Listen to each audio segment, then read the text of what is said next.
Go.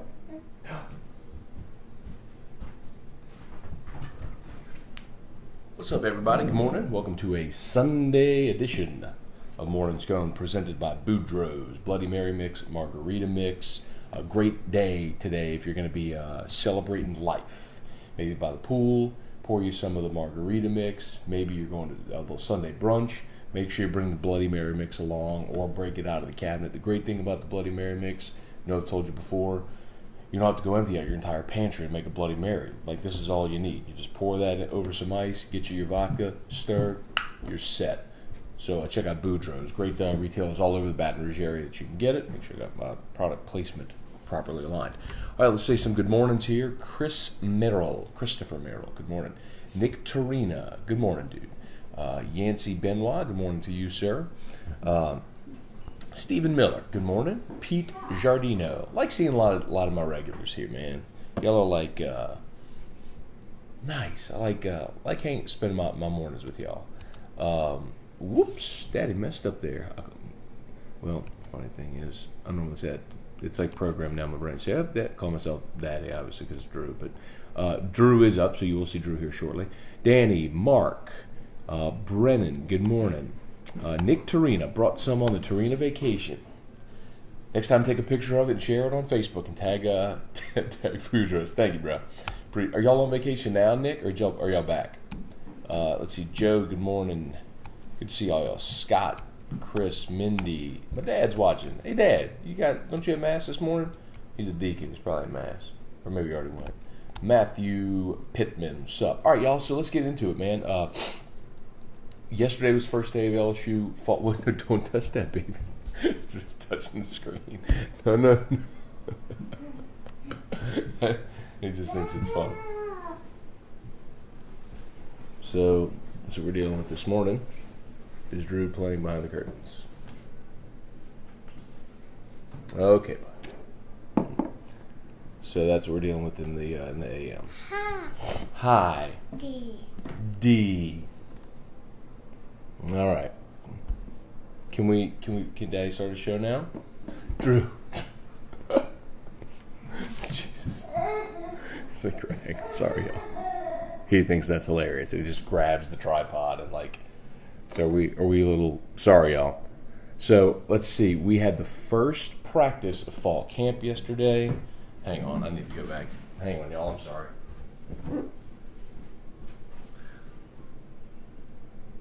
That's gonna be better.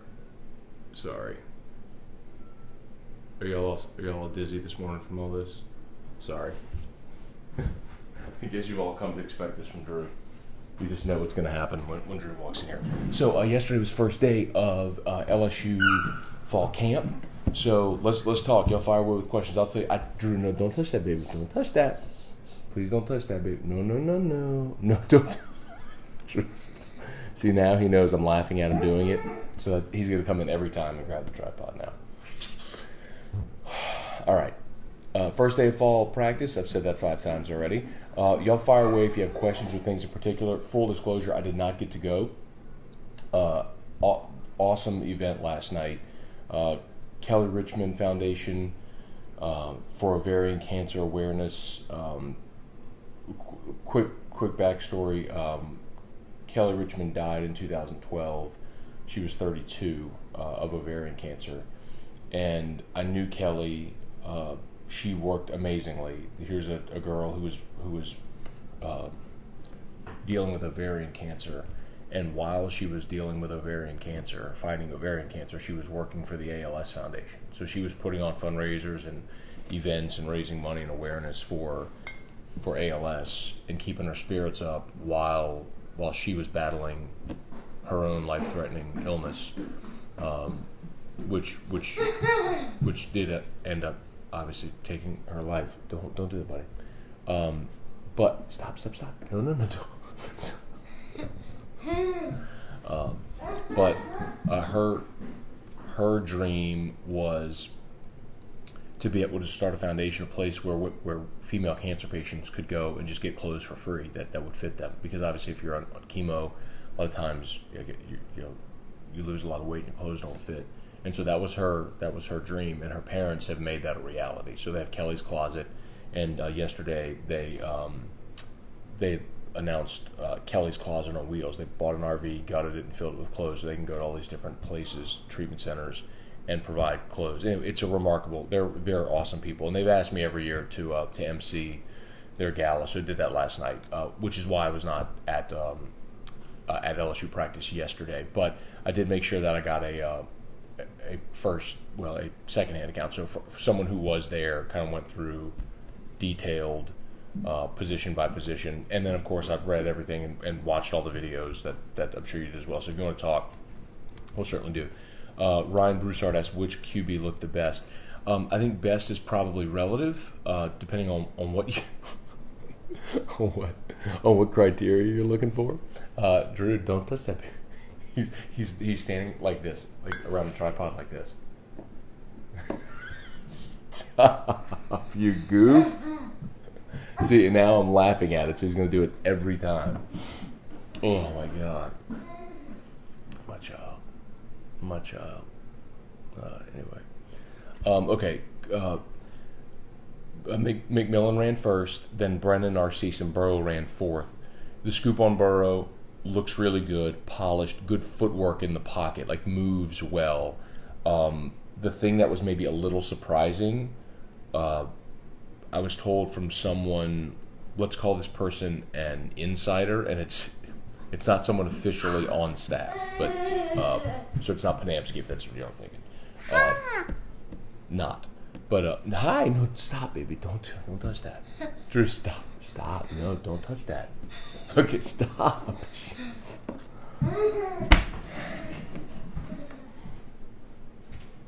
Oh, Drew, dude, I don't know what I'm gonna do, man. This is his new game now. Is hitting the tripod. I'm sorry, y'all. I'm just gonna put it like out of his reach. Oh my God.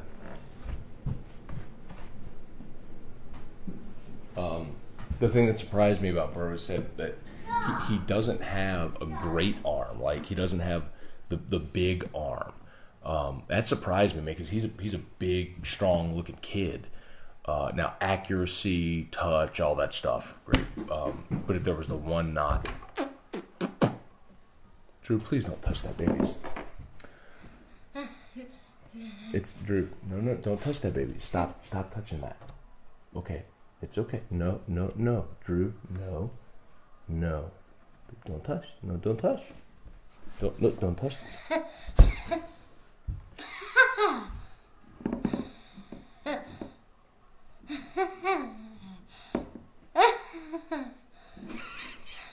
He's figured out that he can.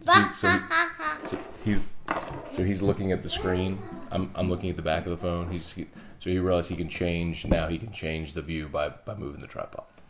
This is gonna be bad. I think I just gotta do this. Y'all are just gonna have to look at everything backward. Sorry. So I'm gonna pull it up close to keep his hands off of it. Sorry, y'all. Just gonna see. I'm just gonna have to keep it close to me so that way he can't grab it. We're just gonna have to do this. I hope you don't mind. Right. Let's see. All right, Robin, good morning. Let's see. Chris, linebackers, defense. Linebackers look awesome. Jacob Phillips ran with the first team opposite Devin White. So your inside backers were Devin White, Jacob Phillips. Your outside backers were Chassaw and Michael Divinity. Ran at the other outside backer. The backups were on one side was Ray Thornton. On the other side was Trevez Moore. And then you know who stood? Speaking of linebackers, you know who stood out? Who I was told they were just like they were sort of. I don't want to say awe. I don't want to overdo it, but there's always every year. There's always a true freshman. You go out there the first day and you're like, who is that guy? Right? There's always that guy. Like the first time you saw Patrick Peterson, it was like that. You're like, that kid's 18. You know what I mean? There's always that guy. I remember Terrence Tolliver was like that first time I saw him. And sometimes they hit and sometimes they don't. Like I remember Corey Thompson was that guy. First time I went out there and I saw Corey Thompson, you're like, badass man. Like, hit the genetic lottery, like an Adonis at 18 years old. The two freshman linebackers, Damone Clark and Micah Baskerville. I mean, I don't know how they keep those kids off the field this year. Like, physically, like the way that they thumped yesterday and their size, physicality, like shooting the gaps. I mean, I don't know how they keep those kids off the field, especially Baskerville. They're really, really high on those guys. I mean, I get it. You're deep at linebacker, right? I mean, you're really deep. You got Devin White, you got Phillips, you got Taylor and Queen. But I think maybe those kids play special teams. I don't know how else you do it. You got to have them out there. Let's see. Steven, from the little video shown, Burrow looked every bit the part what he's been billed as. Again, the only thing that I was told that was a little surprising was arm strength. Like, not a big time NFL arm. But everything else, oh yeah, poise, polish. Now he ran fourth, so they're going to make him earn it, which is good. Make him earn it. It's fine. And they all divvied up reps evenly. So I'll be interested to see if and how that changes over the next few days. Because through these 2 weeks, there's got to be separation. You can't give 4 quarterbacks equal reps for 2 weeks. Let's see. Ryan, any word on Ingram's return? I asked about Ed Ingram. For those who missed it, offensive lineman Ed Ingram suspended, and he's not listed on the roster, and probably won't for fall camp. Person I talked to sounded optimistic though that he might be back for the opener. So nothing official. I wish I could give you something more official, but we'll see. So I was not told definitively, and I asked someone point blank if it was the thing that we probably all think it is when someone gets suspended. And the response I got was tight-lipped, but it's not definitive that it was that, if you know what I mean. Hey, Aunt Mary, good morning. It's David Jenkins. What's up, Burrow? We're throwing darts, but are you sold on him? Always think Miami is overrated. I don't know how you can be sold on someone after one practice. Okay, so like I'm not gonna overreact to that. Let me see how he looks in the game. But what I am sold on is, like, when you look at that kid, like, he's a big, strong kid. I mean, 6'3", 215. Like, he's physically what they want Brennan physically to grow into. And poise, polish, good footwork in the pocket, all that stuff. I mean, if you're building a prospect, that's what he looks like. So, yeah, I mean, I'm hopeful for him. And as far as Miami, I agree. I think Miami preseason number 8, I don't think is I get it, right? So they had the great run last year. They started the season off, was 11-0, then they lose to Pitt, they lose to Clemson in the championship game, and then they lose their bowl game. Turnover chain and all that stuff. They get Malik Rozier back as a fifth-year senior. But go look at Rozier last year, not only just game to game, but sometimes quarter to quarter, he was this. I mean, he was up and down. So maybe he develops some consistency. If he does, good for him. I just really like LSU's defense, and I don't think Rozier is the type of quarterback that takes advantage of that. And I trust Dave Aranda. And then Miami's defense, turnover chain and all, like, they lost their best player at each level of the defense last year. So my assumption is they're going to, maybe I'm wrong, but it wouldn't be the first time, but my assumption is they take a step back. Like, I think that's I'll keep saying this, I think that's a field goal game, and I think LSU wins, in part because LSU is going to have an overwhelming crowd advantage in that game. Danny, it looks like social media is a buzz about Burrow's passing, although no pass rush. That's okay. So Danny, that's a great, astute observation by you. We always go out there and we watch guys throw against air, and you're like, oh, but like, let me see what you do when you have a pass rush, when there's coverage, when there's tight coverage, and we don't get to see 7-on-7s or 11-on-11s, team drill. Drew's closing the door. I'm trying to think of an example.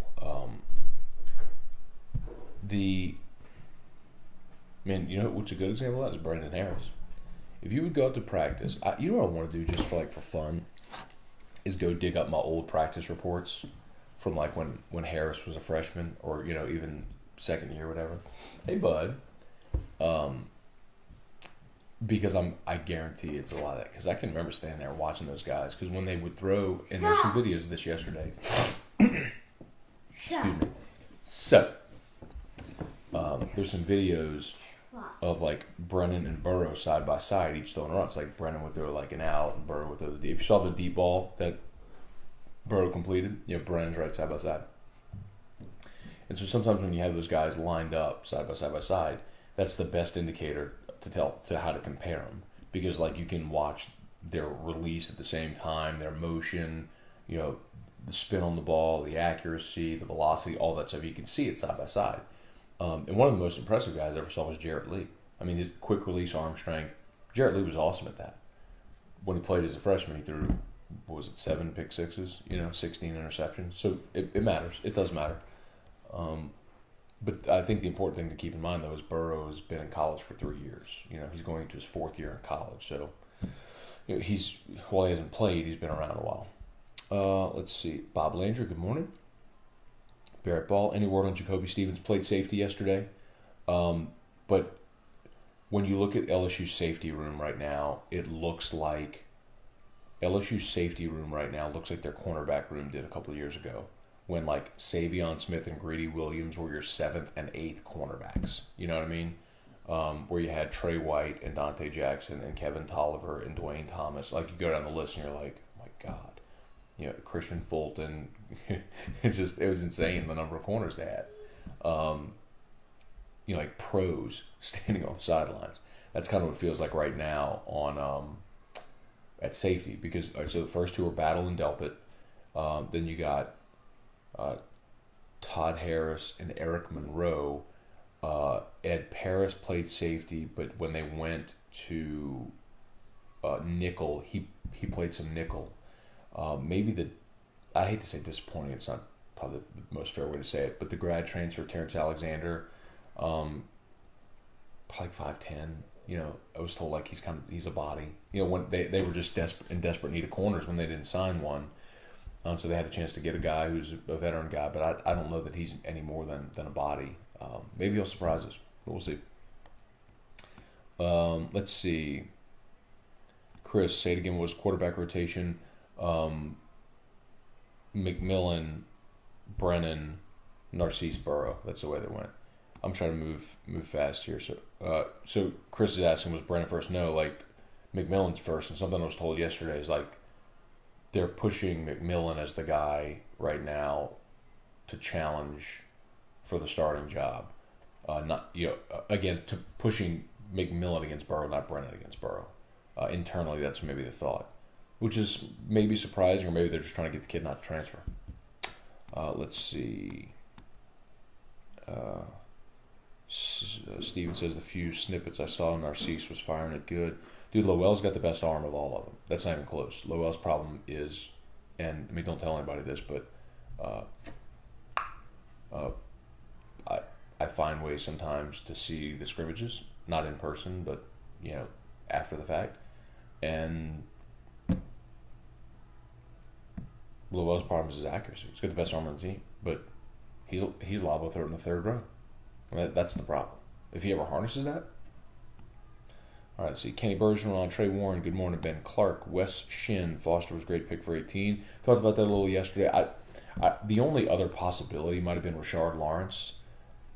I mean, that would have been it. I mean, or Devin White, but Devin White changed his number twice already. And Foster's a senior, so it's a good choice. You know what is interesting? Last night, so Brandon Taylor, former safety who wore number 18, put on Instagram a screenshot. They have a group text message. The group text is the 18s, and it's everybody that has worn 18 is on that group text message. Like, that's like a secret society, man. Like, that's like that book that only the presidents get to look at. You remember in that movie National Treasure with Nicolas Cage? He's got to go look for the president's book with all the secrets and stuff. Like, that's like the 18 text. I'm gonna steal Hester's phone. I'm gonna steal Hester's phone tomorrow when I see him, and I'm gonna look at that text message chain. I'll report back. Welcome to Morning Drew featuring that. Oh God, I'm just getting the comments when Drew was grabbing the tripod. Oh my gosh.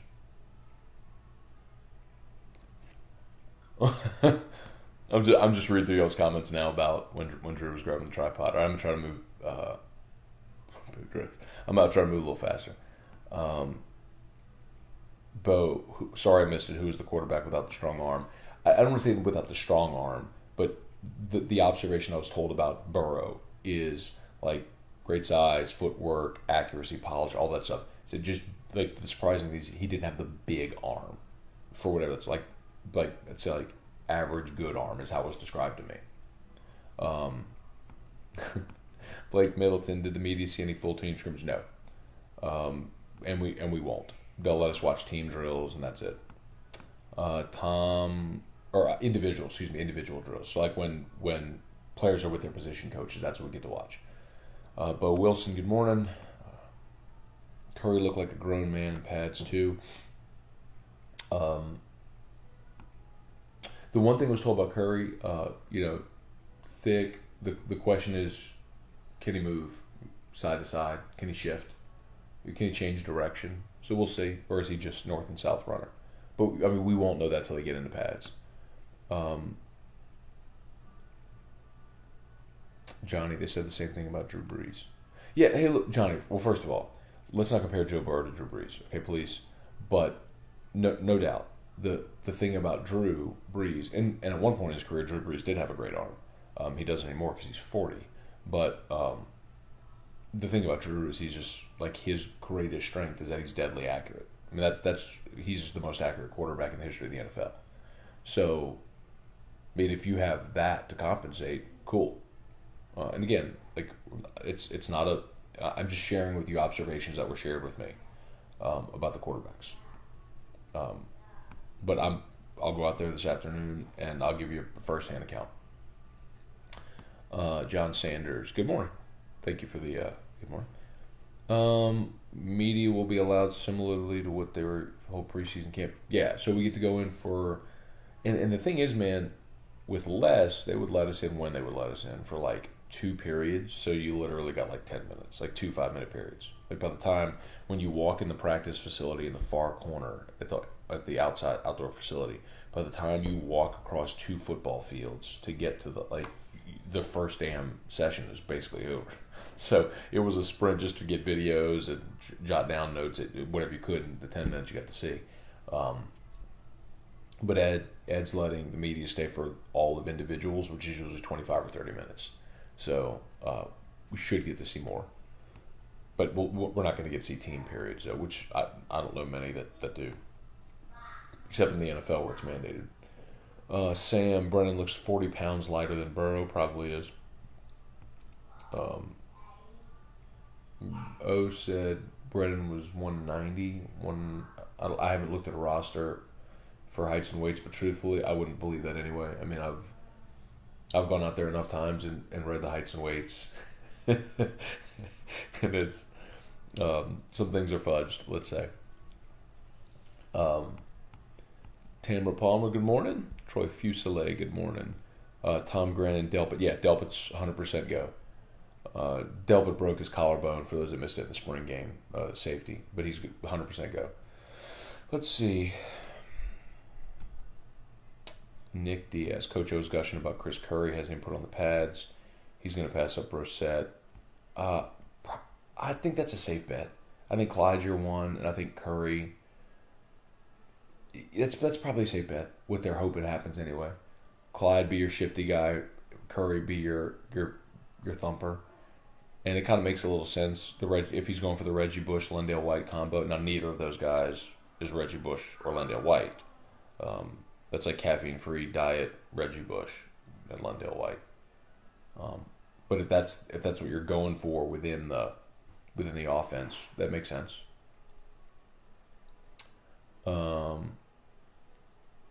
Wow, just 71 live viewers. That's pretty cool. Y'all hit I forgot to ask y'all, hit the share button. Oh, by the way, since it's not on the screen right now, Boudreaux's Bloody Mary mix, margarita mix, get it. You know what? I guess I can flip it around again because knock on wood, Drew hasn't come in here in a minute.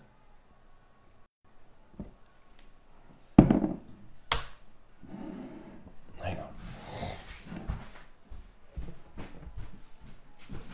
course, now that I say that, he's going to come right back.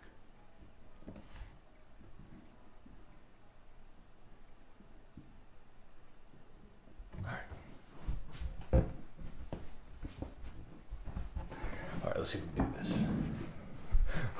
let's see if we can get through this before Kid comes back.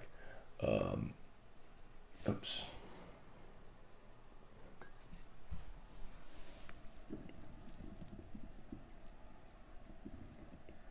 See, is that good enough, or is that like completely off kilter? I don't know.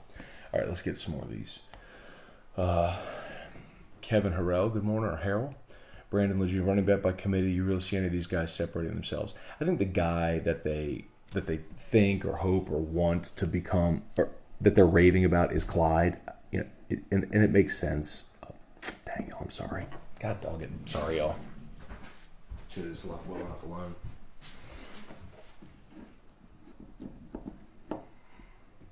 Sorry, y'all. I know it's making you dizzy. I apologize. There we go. It's me just trying to get an even shot. So, Saturdays are always big. Saturdays and Sundays are always big for this. More people always watch on the weekends. Why this side won't come up? Okay, that should be good. All right, let's go. Running back by committee, most likely. I can't see anybody getting 150 carries this year. I'll put it to you that way. That would be averaging somewhere in the neighborhood of 12 carries a game.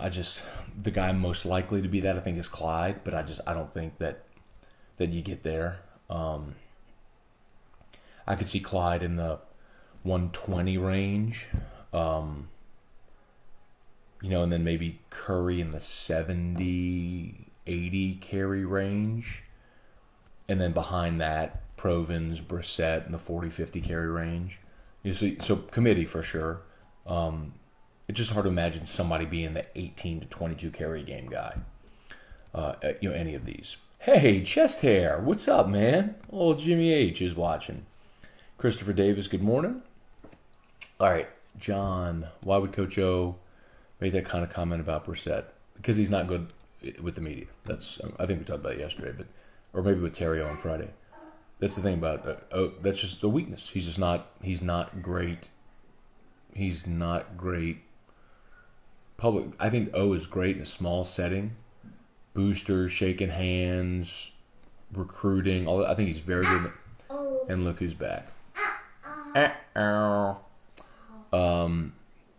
it's just strengths and weaknesses. But I think that's a spot where O struggles. I shouldn't say struggles. Where he's not strong. Nathan Nall, good morning.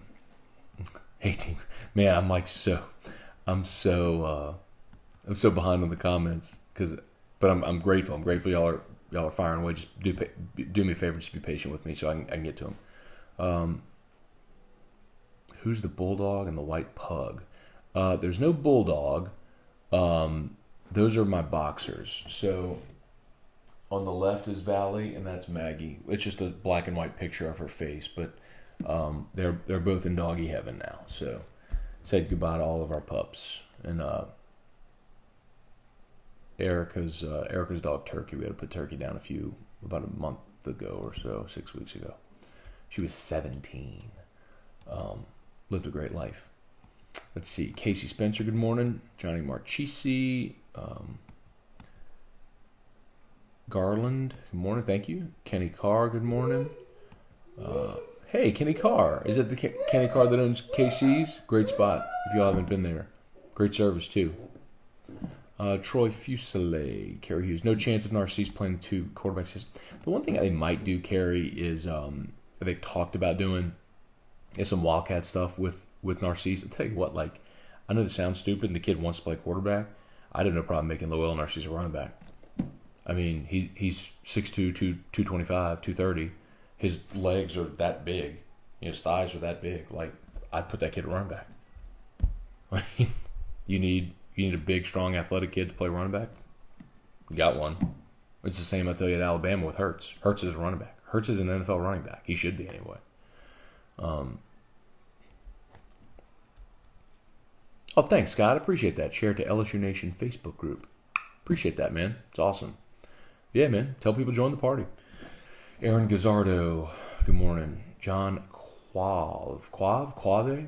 Just got on. Did you watch the fights last night? I did not. As I mentioned earlier, I was emceeing the Kelly Richmond Gala for ovarian cancer awareness. Awesome organization. Y'all check out their Facebook page or their website if you haven't. Kelly's parents are living out what was her mission for cancer patients. Just awesome stuff, man. Great people. Amazing,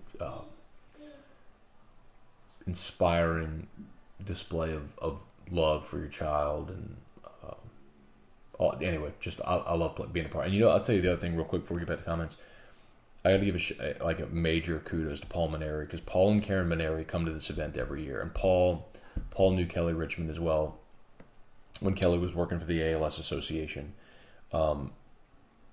and he and Karen come every year. They donate for the live auction, the dugout package, where people can come and sit in the dugout and throw out the first pitch, and it's an awesome live auction event. But the other thing too, is, come on, y'all.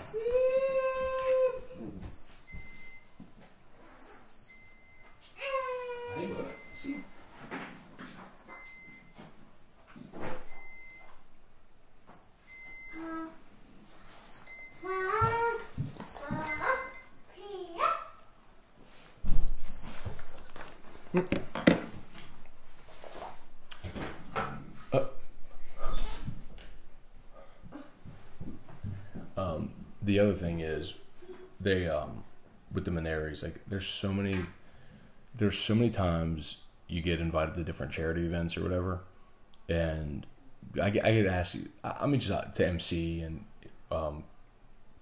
which is very common. But a lot of times they'll have guests of honor, if it's coaches or whoever. And oftentimes, man, it's like they're introduced, they wave, they say hello, and at some point, like, they look for their exit and kind of just sneak out. The Maneris every year stay the whole, 3.5 hours. They stay the whole event. Yeah, and they talk to everybody and shake every hand, and it's just, I only bring it up because it's impressive, because not everybody would do that. And Paul Maneri's a good dude, really good dude. Okay, what are your thoughts on JG7? It's Giles. They're big on Giles. I want to see him do it against, I tell you what, I want to see him do it against SEC corners. I know what he did at Texas Tech. Let me see him do it against SEC corners.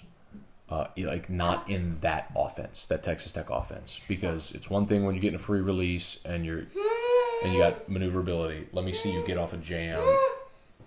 Hi, what's all this fussy facing about? Do you want to see Daddy's show? Is Drew on TV now? Is Drew gonna be on TV? What are we doing? Dad? Clap hands for Mom. Mama comes home. Mama plays clap hands for Drew be alone. Love you. It's the Drew show. He's back. Love you. All right, let's answer some questions for some people. I love Billy, right, Laverne? What do you want? Clap hands.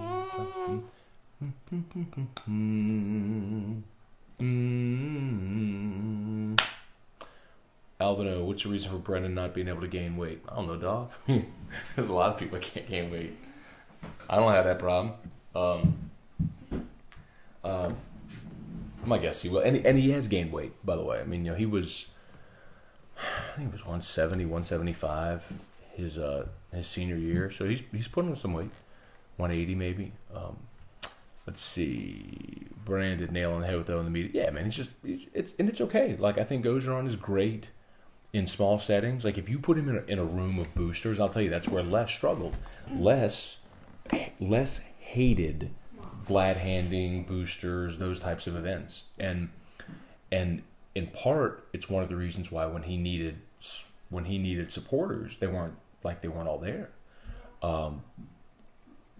Ogeron's great at that. Ogeron will go to events like that. He can work a room where Les had no interest in doing that. And when you're winning, you can do whatever you want. But the flip side of it is Les was very calculated with the way he addressed the media. I know people think that Les didn't know what he was doing, what he was saying when he was with the media, but like Les spoke in circles intentionally so as not to give anything away. I've never been more convinced of that. I always gave the analogy, he's like in Usual Suspects, in Verbal, like you just think he's the dope at the police station and he was fooled by Kaiser Soze, and at the end you realize he was Kaiser Soze. Like that was Les with the media all those years. Like he and I've never been more convinced of that than I am now, knowing Les post LSU. I've as candid as he is now, I've never been more convinced that he like intentionally spoke in circles just to deceive, because he never wanted to give anything away. Let's see. O mentioned Brissett was a worthy candidate for 18. Probably. He's probably trying to make good after we spent the better part of last week playing that soundbite. Billy Wright, hear your thoughts on Patrick Queen. They love Patrick Queen. Patrick Queen's gotten thicker too, and I think he's going to be good. I think they're just loaded at inside backer right now, because you got Devin White and Jacob Phillips, who are their 1-2, and they got Taylor and Queen, who obviously Taylor played a ton last year, are your next two, and then they got the two freshmen behind them. Like I think they're set at inside backer for the next half decade. I think Patrick Queen's a really good player. He's just got to wait his turn, but he'll be part of the rotation this year. John, if you haven't talked about the fights yet, what do you think about DJ posing his belt? Do you think I didn't see John? I didn't see the fights to answer the question. So I was at the gala last night. I haven't even seen results. I apologize. So let's see, Bo. Who's going to be the corner opposite Greedy? They hope it's Christian Fulton. I'll tell you that much. If it's not Christian Fulton, my guess is Kerry Vincent. And the other thing is that they like Manny Netherly at corner. I know he moved from receiver, but I mean, he's got to do it against, like in actual, game action. But just as far as running through defensive back drills, they like the transition that Manny Netherly's made. And at 6'3", he's long. He's kind of built like corners are built now. So they got guys over there, but bodies, I should say. It's just a matter who emerges. Let's see. Trivia. Good morning. What did I miss? You missed about half an hour worth of stuff already, maybe longer. Let's see. Wildcat formation inside the 10 with Narcisse would be awesome. I'd be fine with whatever they do, man.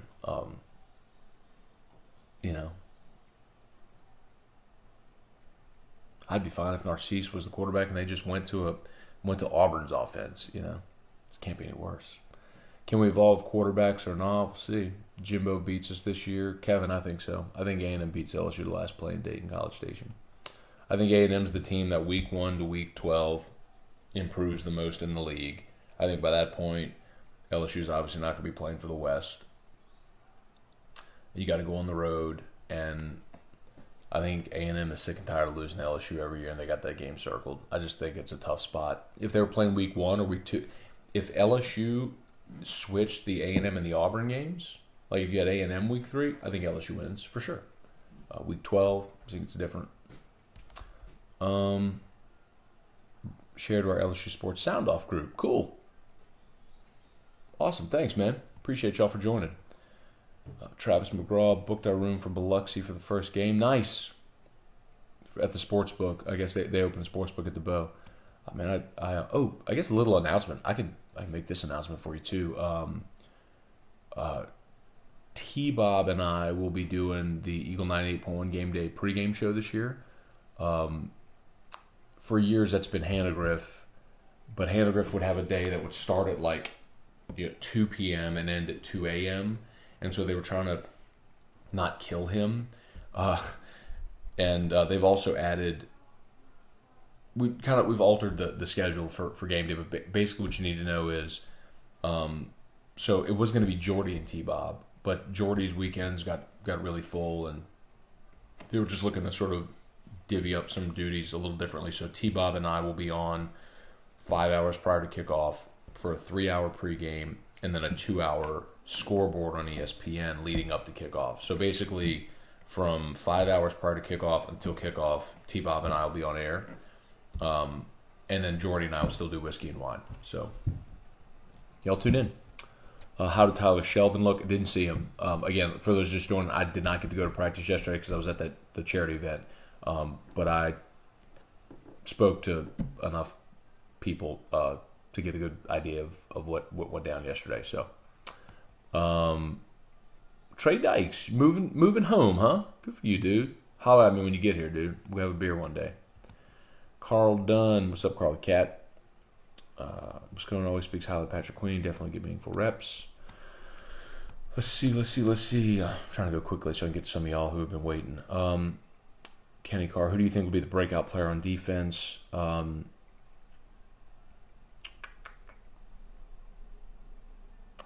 mean, it's got to be somebody on the defensive line. Fehoko would seem like such a cop-out to say because everyone's excited to see him. I'd probably, you know what? I'll go Jacob Phillips because he's going to start. I mean, last year, remember, it was Donnie Alexander starting opposite Devin White at inside. And Tyler Taylor was the one who got those reps initially. But Phillips beat him out. So look at 6. Jacob Phillips, that's my answer. Steven said Chasson. Think about I think everyone already knows what to expect from Chasson. I mean, nationally, maybe. I mean, if Chasson goes double-digit sacks, that's fair. But I think for the guy nobody knows right now, Phillips, because he's the one they're super high on, and I think he's the guy. Jason Bourgeois, Justin Beard, good morning. Excuse me. What's the deal with Bregman's hair? I haven't seen his hair. Now I have to go look.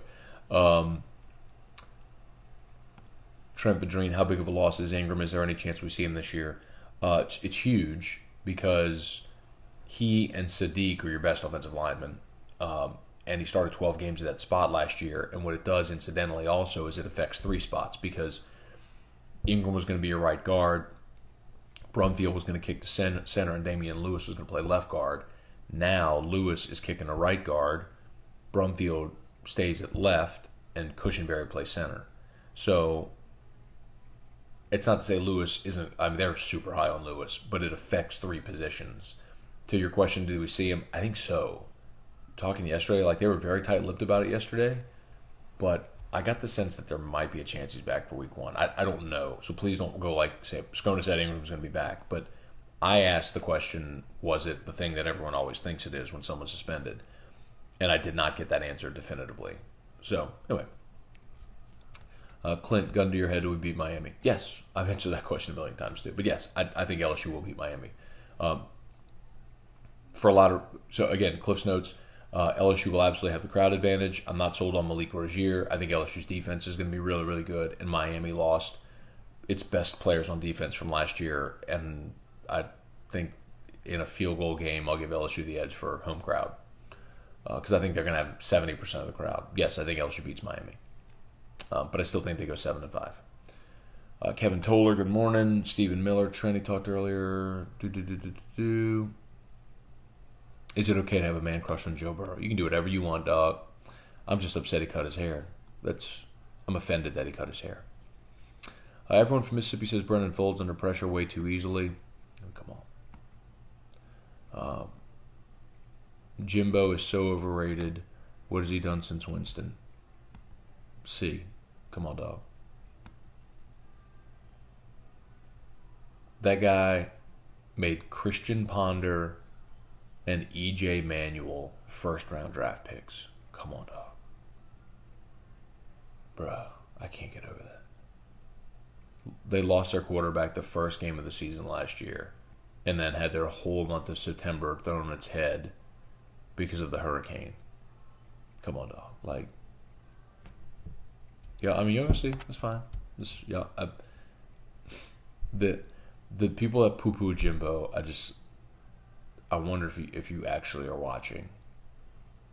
Anyway. Can I go regular ass fan, go watch practice? No. They will not let you in. When you go to the gate, there's a sign-in sheet, and you have to have your media affiliation, and they know who's there and who's supposed to be and who's not. So no.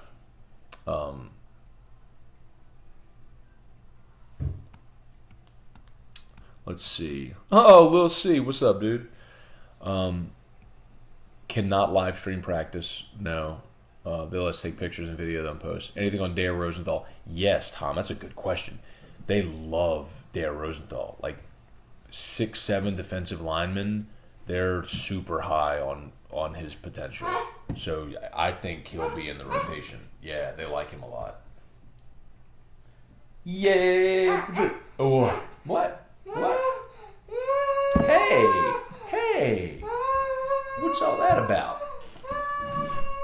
All right, that's Drew. For those that are new and seeing this for the first time, Drew comes and like hijacks the show from time to time.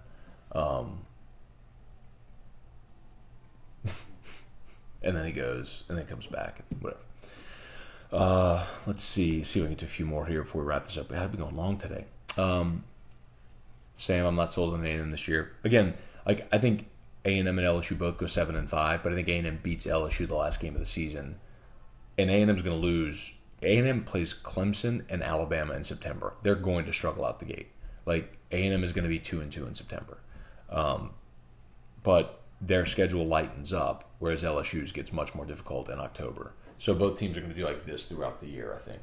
And the same, but I think A&M's going to beat LSU in the last playing date, just my opinion. So I'm not saying I think A&M's going to be great. I just think they're going to beat LSU in the last playing date. Mark Chambers, Matt enjoying the show. Key offensive line. Well, to start until they figure out who's going to be their quarterback, how good it'll be, who's going to catch the ball, who's going to run the ball. Matthew Plavidal, good morning. Jason Bourgeois. If the other side of Greedy works out, does this D have a chance to be special, like 03 special? No. And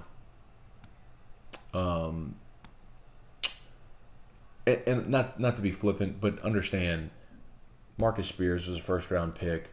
Marquise Hill, I think, went in round 2, but was still phenomenal. You had Chad Lavallee in the middle, who was an All-American. You had Corey Webster, who at that knock, at what are we doing? Oh, you were Caligai. We're starting that again. Okay, we're starting that again. LaRon Landry, who was a first-round draft. I mean, just understand what was on that 03 defense. So, no, Travis Daniels, who played 6 years in the NFL. I mean, come on. But let's just keep things in the context.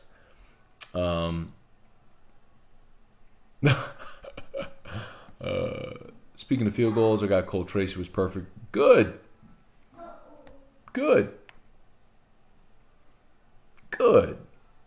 I'm glad Cole Tracy was perfect yesterday at practice. With no rush. At practice. And no cameras. And no crowd. And no pressure. Come on, man. Like, I don't care what you do in practice as a kicker at all. Not one little bit. I mean, I hope that kid does awesome, but that's like golf. That's like telling me, man, I was hitting him so good on the driving range. I don't care. What did you do when you're standing over an 8-foot putt for birdie to win a major championship, TV cameras, and 50,000 people watching? Like, that's kicking. You know what I mean? Hey, man, he made all his field goals. Okay, what do you do when you're down 2, when you got a 47-yarder from the left hash and the wind is blowing to beat Bama on the road? Like, you know what I mean? And there's no way to artificially create that environment. You can't. So just got to see how guys do in the game. Mark, opinion on Missouri Tigers. I like Drew Lock. I think Barry Odom is a suspect head coach, and they probably finish somewhere around 7-5, 6-6. I haven't looked too close at their schedule this year, though. But yeah, probably about right. Let's see. Have a Bama fan watching. Keep an eye on Bobby Myers. Okay. Mickey Reynolds, good morning. Our trivia. Joel, LSU struggling to recruit running backs. That is concerning. D-line guru Ogeron should be able to recruit D-linemen.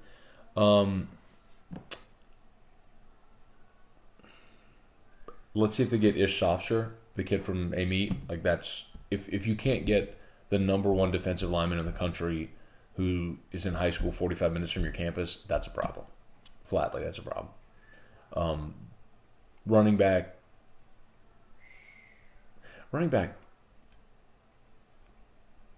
See, the thing about that, man, is like,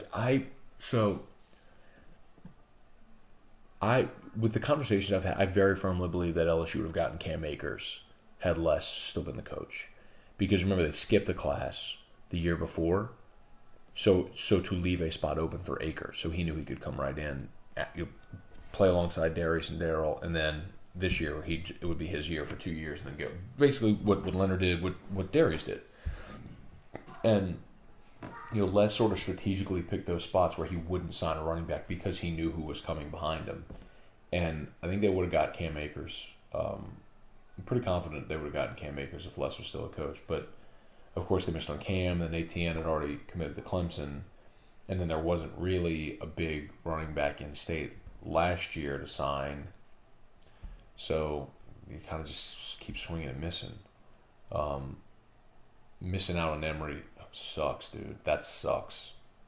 Maybe they can flip him, we'll see, but that sucks. You need a big-time running back, and there's one Destrehan, he goes to Georgia. That sucks. If Ogeron manages to beat both Tom Herman and Jimbo in the same season next year, cataclysmic world events would the melt be equal to? Maybe we'll see if Ogeron's still the coach next year, bro. Kobe Rosenthal, good morning. If O manages to beat Mount Vesuvius. That's funny, y'all. All right, any more? Try to hurry here, see if we get any more. Do the consultants watch practice and provide evaluation? Yeah, they'll go through all the practice film. Now, they're not supposed to be working with players on the field. Well, a lot of people out there, though, y'all. But yes, they'll all go through practice film. Let's see. Any more? Chances of Greedy and Devin White returning next season? None. They're both going to be first-round draft picks, and they're going to go, and both should. Did Ryan catch any fish? I don't know if Ryan caught any fish. I did call him last night from that event, though. He donated hitting lessons and autographed bats, something like that.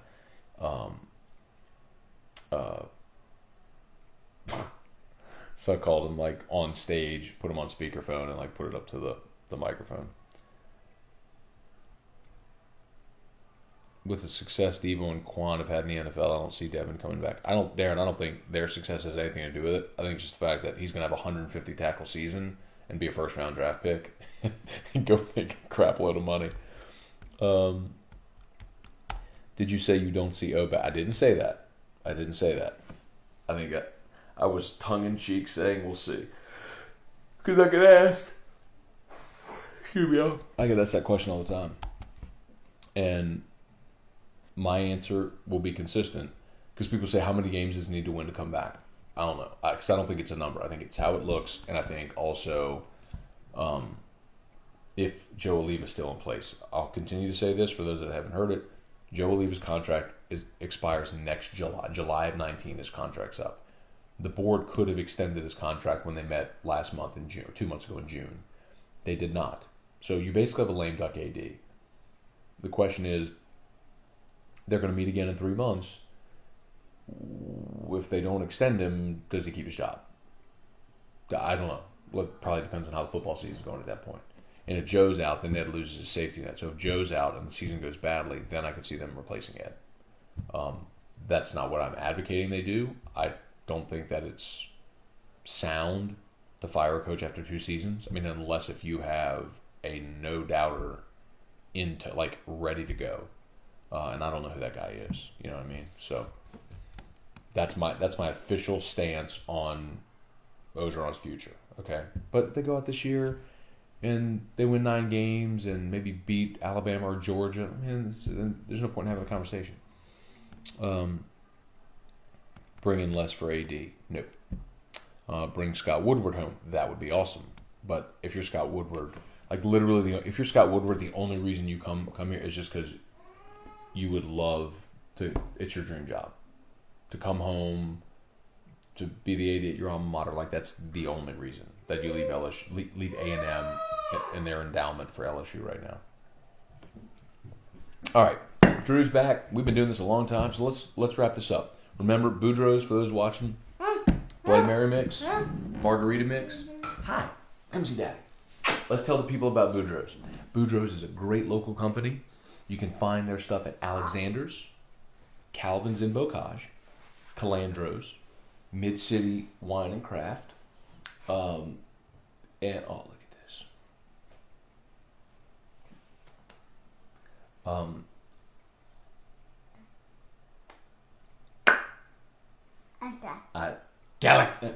Galaga!